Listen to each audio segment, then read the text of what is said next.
네, 안녕하세요. 주식은 역시 끼리끼리새 끼리씨입니다. 안녕하세요, 기름들. 자, 벌써 12월이 되고 2021년도 끝나가고 있습니다. 그리고 그 말을 다시 말하자면은 11월 30일을 마지막으로 MSCI 리밸런싱이 마무리가 되었다는 소리가 됩니다. 아마도 많은 기분들이 결과를 어렴풋이는 다 알고 계실 거라고 생각하는데요.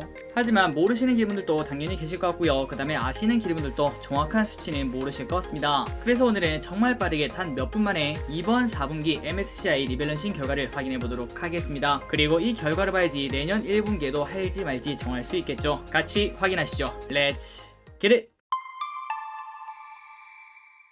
자, MSCI에 대해서 잘 모르신다면은 이 영상을 보시면은 깔끔하게 이해가 되시리라 생각됩니다. 오른쪽 위에 링크를 띄워드리도록 할게요. 그래서 바로 결과를 확인해 보도록 하겠습니다. 일단 첫 번째, 거의 2달 전이네요. 10월 7일부터 어떠한 기업들이 리밸런싱 될지 그런 것들이 나오기 시작했습니다. 그때 예상 종목을 보자면은 편입 예상 종목이 LNF, FNF, 크래프톤, 카카오게임즈, 그리고 플러스 편입 확률이 그렇게 높지 않다고 말했던 ST 바이오센서까지 이렇게 5가지가 있었습니다. 그리고 다음으로 편출 예상 종목은 이렇게 3가지가 있었네요. 신세계, 제일기획, 휠라홀딩스. 그리고 한 달이 지나서 어떠한 기업이 편입이 되고 그 다음에 어떠한 기업이 편출이 되는지 결과가 나왔습니다. 그래서 예상이랑 결과가 얼마나 많이 차이가 나나 봤더니, 자, 원래 예상한 게 이렇게 5개였죠. LNF, FNF, 크래프톤, 카카오게임즈, SD 바이오센서. 이 모든 게 편입이 됐다는 걸 확인할 수 있고요. 그리고 플러스 일진 머티리얼즈가 깜짝 파티로 편입이 되었습니다. 다음으로 편출 예상 종목은 신세계, 제일기획, 휠라홀딩스였는데 이 중에서 제일기획은 편출이 되지 않았고요. 그리고 그 와중에 대우조선해양이 깜짝 파티로 편출이 되었습니다. 그러니까 편입 편출 전부 다 적중률이 꽤나 높다는 걸 확인할 수 있죠. 그렇다면 이제 위 기업들이 어떠한 결과가 나왔는지 확인해 보도록 하겠습니다. 첫 번째 LNF. 자, 여기 보시면 빨간색 박스가 있는데요. 일단 첫 번째가 언제냐 봤더니 저 기리시랑 같이 공부하고 바로 그 다음날 아침 시초가부터 시작을 한다고 생각하시면 될 것 같습니다. 그리고 난 다음에 바로 이틀 전이죠. 11월 30일. 그때가 바로 MSCI 리밸런싱이 완료되는 11월 30일입니다. 그래서 처음부터 그때까지 어떠한 수익률이 나왔나 이거를 확인한다 생각하시면 될 것 같아요. 그리고 플러스 중간에 이렇게 까만 점이 보이실 겁니다. 이게 뭘까요? 맞습니다. 자, 처음에는 아까 말씀드렸다시피 예상이었죠. 그리고 한 달 정도 시간이 흘러서 11월 중순에 진짜 결과가 나왔겠죠. 그때 그날이라고 생각하시면 될 것 같습니다. 그러니 기분들이 이 결과를 보실 때 3가지를 볼 수 있겠죠. 일단 첫 번째, 처음부터 그냥 그대로 끝까지 들고 있었을 때, 그리고 두 번째, 첫날부터 발표 전날까지, 그러니까 뉴스에 팔아라 전략을 사용했다고 볼 수 있겠죠. 이걸 보는 게 바로 두 번째라고 볼 수 있고요. 그리고 마지막으로, 아유 그런데 나는 이게 불확실한 게 싫더라고. 이거는 어쨌든 예상이잖아.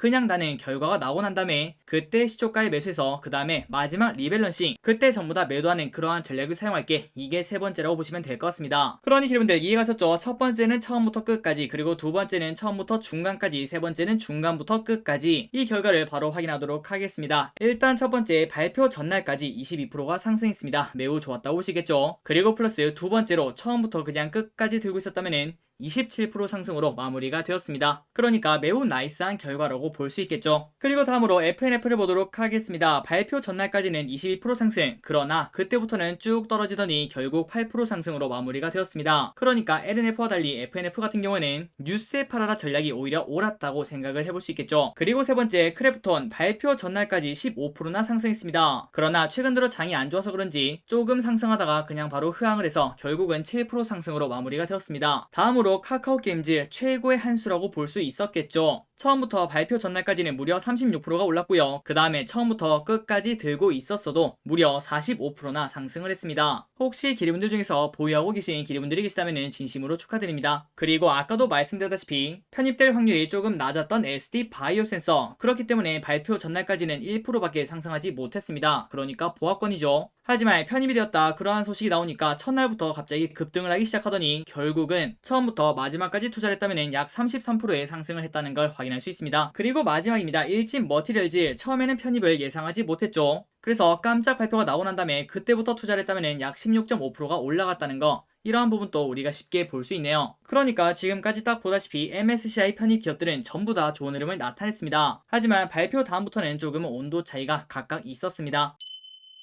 자, 다음으로 편출을 보도록 하겠습니다. 편출 기업들은 얼마나 안 좋았을지 확인해 보도록 할게요. 첫 번째 신세계 발표까지 8% 하락하고요. 그 다음에도 쭉 하락해서 결국 16% 하락으로 마무리가 되었습니다. 그리고 휠라홀딩스 발표까지 9% 하락, 그리고 난 다음에도 계속 하락해서 결국 13% 하락으로 마무리가 되었습니다. 그리고 세 번째 깜짝 편출이었죠. 하지만 처음에는 조금 좋은 흐름을 나타내다가 발표되고 난 다음부터 단 보름 만에 4.5% 하락으로 마무리가 되었습니다. 그러니 지금까지 보자면은 편출에 관련된 기업들은 전부 다 나빴다는 걸 확인할 수 있죠. 자, 이 데이터를 통해서 평균을 한번 확인해 보도록 하겠습니다. 우리가 제일 처음에 10월 8일날 편입 예상 종목 5개를 봤었죠. 그 기업들을 전부 다 똑같은 금액씩 뭐 예를 들어 100만원씩 샀다면은 지난달 마지막 날이죠. 11월 30일 그때까지 들고 있었다. 그렇다면은 24%의 수익률을 거둘 수 있었습니다. 그리고 플러스 야, 나는 그런데 이거 불확실한 게 싫더라고. 그냥 난 결과가 나오고 살래. 만약에 그렇게 투자를 했다면은 11월 12일 시초가에 매수하고 그 다음에 11월 30일날 팔았다면은 5.2%의 이 정도도 매우 훌륭한 수익률이라고 볼 수 있겠죠. 단 보름 만에 5%나 상승을 했습니다. 그리고 그 반면 편출 예상 종목의 결과를 보자면은 마이너스 8.5%, 마이너스 6.6%로 매우 나빴다는 것도 확인할 수 있습니다. 그런데 우리는 이것만 보면 안 되겠죠. 그동안 코스피는 어떠한 결과가 나왔는지 이 부분도 매우 중요하다고 볼 수 있습니다. 자, 그래서 그동안 코스피의 결과를 봤더니 딱 봐도 상황이 좋지 않고 그 다음에 우리의 계좌를 봐도 딱 알 수 있겠죠. 그렇기 때문에 지금 이렇게 시장이 좋지 않은데도 불구하고 MSCI에 편입된 기업들은 좋은 흐름을 나타냈다는 걸 우리가 확인할 수 있었습니다. 자, 최종 결과를 보고 마무리해보도록 할게요. 최종 결과 그동안 코스피는 오히려 하락세를 보였습니다. 그러나 역시 MSCI 투자법이다, 이런 말이 절로 나올 정도의 결과가 나왔습니다. 그리고 편출 예상 기업도 꽤나 많이 빠지는 흐름을 보여줬으며, 그리고 플러스 기분들이 방금 확인했다시피 MSCI에 어떠한 기업이 들어간다 이러한 발표가 나오고 난다면은 조금은 온도 차이가 있는, 그러니까 매력이 조금 떨어지는 것을 우리가 확인할 수 있었습니다. 그래서 이 부분도 기분들이 생각하시면 좋을 것 같고요. 그러나 최근 장이 조금 안 좋았다, 이 부분은 고려를 하셔야 될 것 같습니다. 어쨌든 기분들 이 말을 꼭 잊지 마시기 바랍니다. 모두가 아는 이벤트가 다가올 때는 매수의 타이밍이 아니라 매도의 타이밍이다. 그리고 이거는 MSCI 뿐만 아니라 모든 거에 통용이 된다고 볼 수 있겠죠. 자, 여러분들 올해 MSCI는 거의 성공적으로 마무리가 되었습니다. 다음 MSCI 그러니까 22년 1분기겠네요. 그때 MSCI도 같이 공부하도록 하겠습니다. 그리고 좋아요는 사랑입니다. 감사합니다. 자, 지금까지 21년 마지막 MSCI 결과에 대해서 한번 확인을 해봤습니다. 오늘 또 이렇게 같이 공부해주셔서 진심으로 감사드리고 항상 여러분들이 원하시는 바 전부 다 이뤘으면 좋겠습니다. 지금까지 기리셨습니다. 빠이요.